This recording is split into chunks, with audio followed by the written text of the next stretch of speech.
Mapagpalang umaga mga idol. Ito yung ating mga medalyong sariling kasa.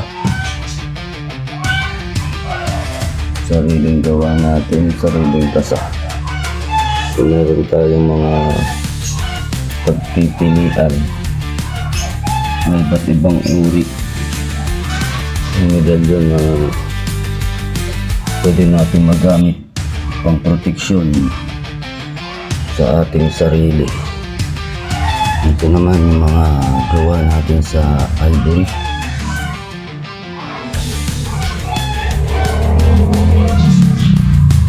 So yan, sana naman ang makapagsundan ninyo sa ating mga gamit ay mag-PM lang.